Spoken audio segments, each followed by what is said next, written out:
was doing everything you could do to lose that weight. Yeah. And it's hard. It is just really hard. It's hard when you really love food. When you love food and when you've done a high energy concert. She was so freaking mean to me. I was in shock. Do you take responsibility for the situation that you're in right now? 100%.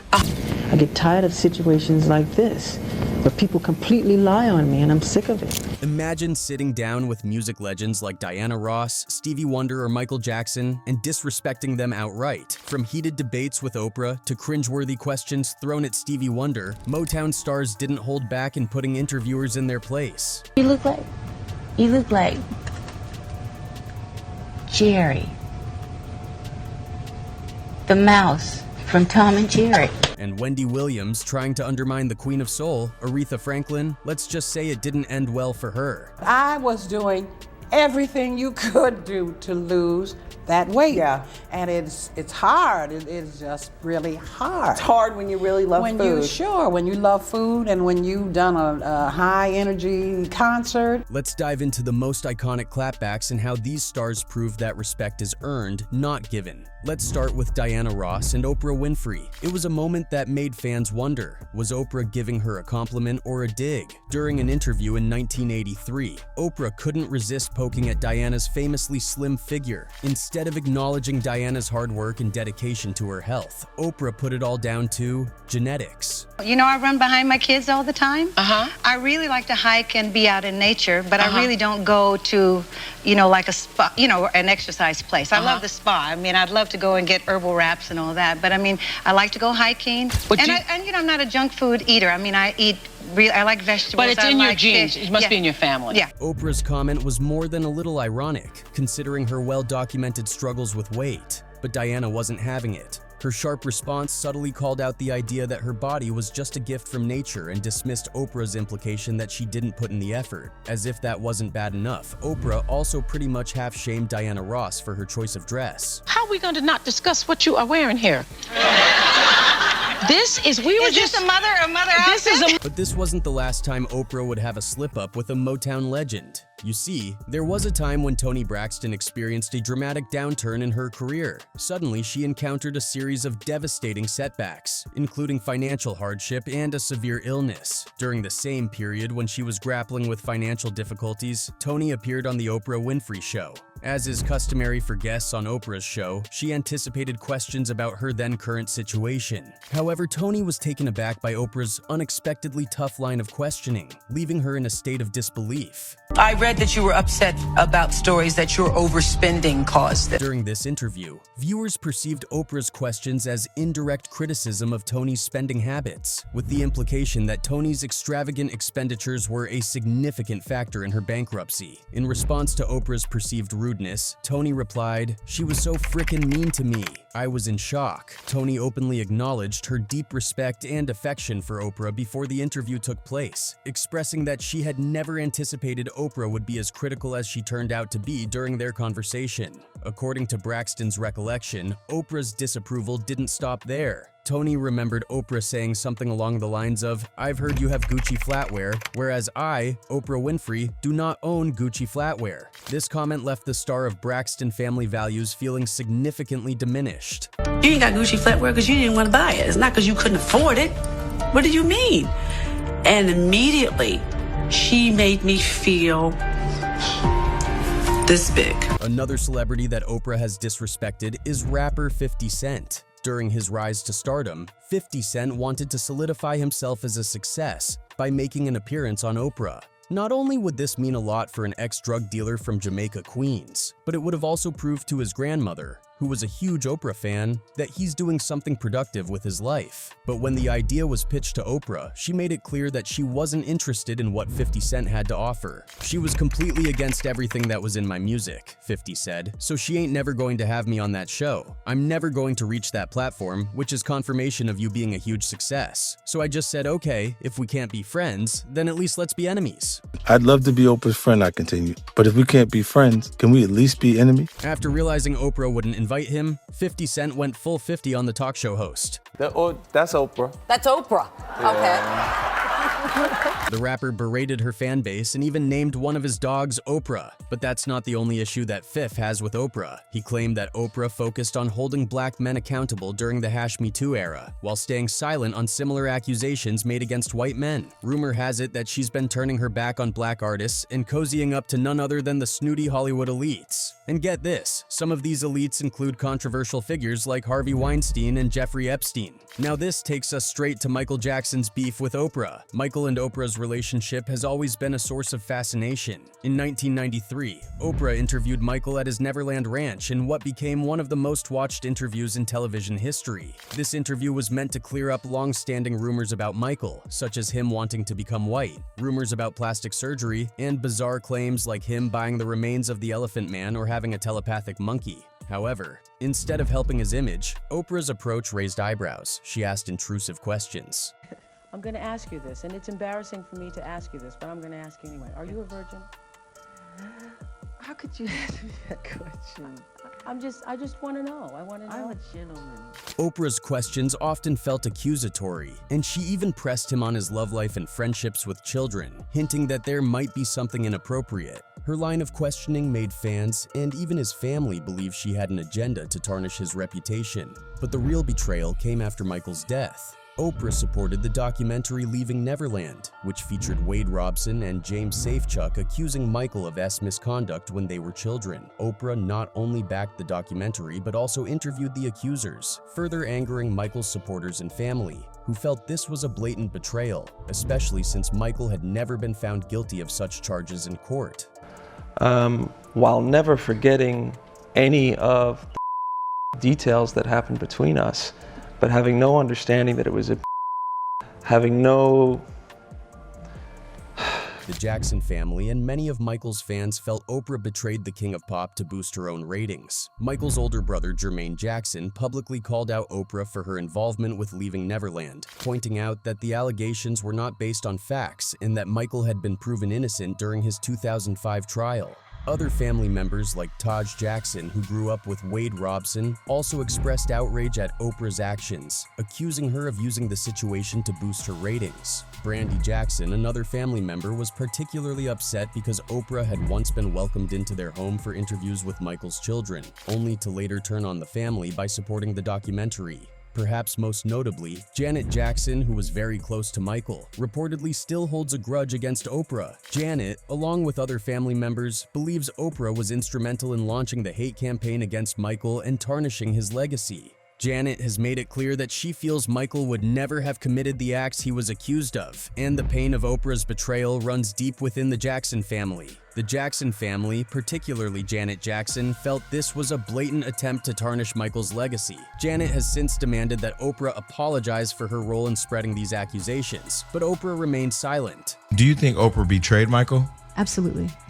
Absolutely, 100%. And I feel like she betrayed not just him, but my family. Fans have also been vocal about their disappointment in Oprah, accusing her of exploiting Michael while protecting other powerful figures like Harvey Weinstein, who was later convicted of serious crimes. They argue that Oprah should have kept the same energy in holding everyone accountable, instead of selectively targeting Michael.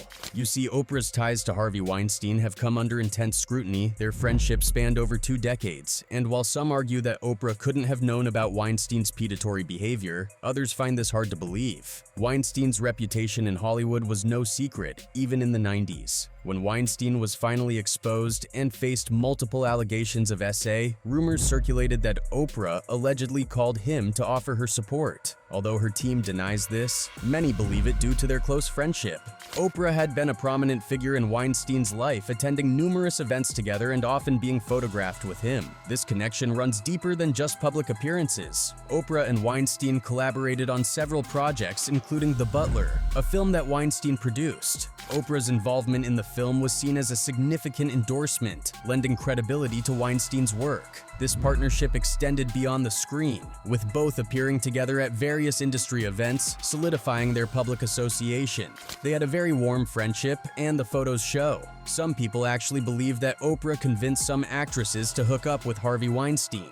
In fact, Rose McGowan tweeted out, "I'm glad more people are seeing the ugly truth of Oprah. I wish she were real, but she isn't. Oprah has attempted to speak out on Harvey Weinstein, but she never really gets to the point, and you can tell that she's trying to protect him." I think that this is, I'm always trying to look for the rainbow in the cloud, whatever is the silver lining, and so I think this is a watershed moment. Of course, Oprah is trying to switch the narrative and make this about everyone else but Harvey, but people did not fail to notice the contrast in Oprah's behavior when it comes to dealing with people like Harvey versus dealing with someone like Michael Jackson. Moving on, we have Aretha's hilarious comeback to Wendy Williams. Wendy Williams has always been known for her bold takes and unfiltered commentary, but when she decided to talk about the Queen of Soul, Aretha Franklin, things took a sharp turn. Wendy's words sparked a feud with Aretha's family that revealed more than just a difference in opinion. It became a clash over respect, legacy, and truth. In 2019, Wendy discussed the release of Aretha Franklin's long-delayed gospel documentary, Amazing Grace, recorded back in 1972. The film showcased an intimate, soulful performance of Aretha at a Los Angeles church, and it had taken decades to see the light of day. But Wendy had her own spin on why it was finally being released. She suggested it was all about money, speculating that Aretha's estate was in such financial disarray that releasing the film was a way to cover debts. This jab didn't sit well with Aretha's family, who quickly responded with a fiery statement. They criticized Wendy for her irresponsible and mocking remarks, and accused her of perpetuating a false narrative. According to them, Wendy's comments were not only inaccurate, but were deeply disrespectful to Aretha's legacy. They clarified that the Queen of Soul had actually blocked the film's release twice during her life, citing her own concerns and a desire for control over how she was portrayed. For the family, Wendy's accusation was not just an attack on the estate, but a dismissal of Aretha's autonomy and intentions. Aretha's family didn't hold back. In their statement, they emphasized that Wendy's comments had no basis in reality, and her attempt to characterize Aretha's estate as a financial mess was misleading. "There is no cousin Junebug making decisions here," they fired back, shutting down Wendy's insinuation that the estate was being mismanaged by amateurs. For Aretha's family, Amazing Grace was more than just a movie. It was a celebration of Black culture, spirituality, and the power of simplicity, qualities that Aretha had embodied. The film wasn't about showbiz glamour, as Aretha's estate pointed out in their response. They highlighted how Aretha's natural look in the documentary, with her short hair and simple makeup, aligned with the era's celebration of Black power and Black is beautiful. This was the real Aretha, connecting deeply with her roots and audience in a church, not a polished star with makeup and glam. By critiquing her appearance in the film, Wendy seemed to miss the point entirely. Aretha's response demonstrated her grace, but it didn't hide the discomfort. Wendy's comments were tinged with insensitivity, as if Aretha's weight and food choices somehow made her less deserving of respect. Aretha, who had always been unapologetically herself, showed remarkable composure, responding calmly and moving on.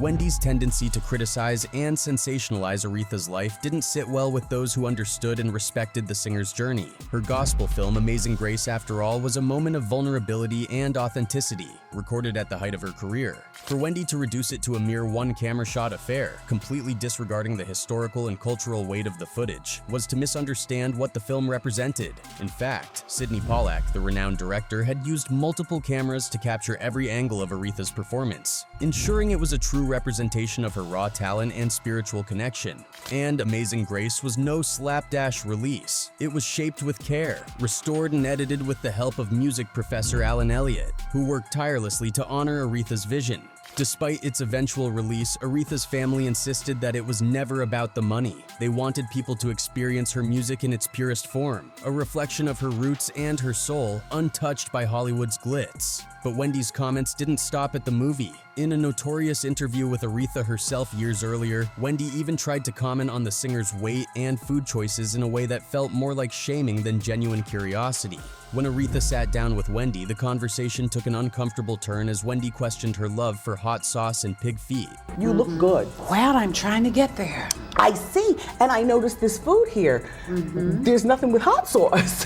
No, and no pig feet either.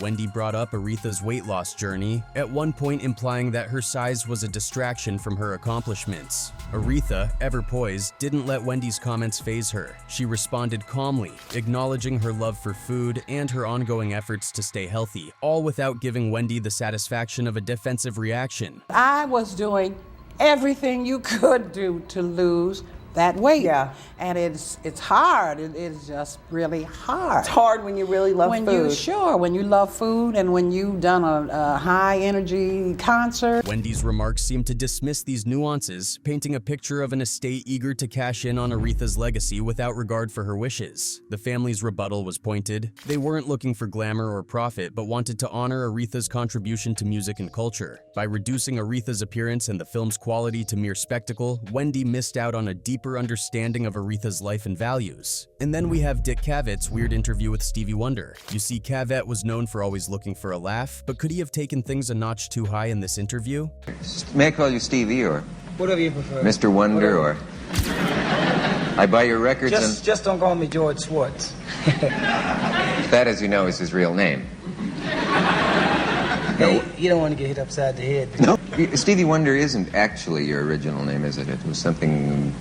Stevland Morris is actually my real name. Lamorse? Stevland Morris. Oh, Stevland Morris. Get together now. Yeah, I will in a minute. And then there's the question that nags Stevie Wonder the most. Is he truly blind? There have been several instances in the past that have truly left people wondering if Stevie Wonder is truly blind. For instance, there is his encounter with Shaquille O'Neal. On a typical day, the NBA legend found himself in an elevator with Stevie Wonder. As the doors closed, Stevie turned his head and said, "What's up, Shaq?" He comes in, says, "What's up, Shaq?" Presses the button. Hold on, true story. Presses the button, gets off on the floor, bathtub, goes to his room.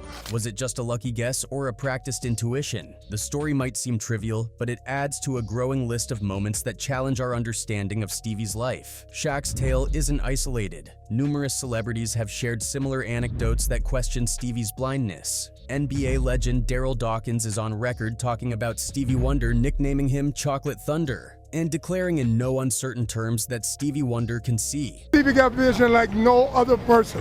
I still believe Stevie can see, but he got vision.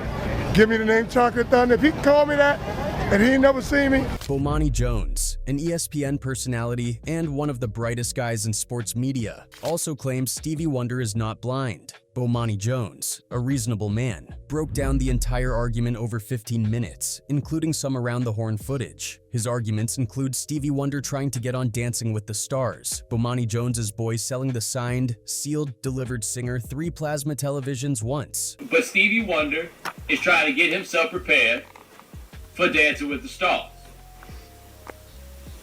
You heard me correctly. Stevie Wonder wants to be a contestant.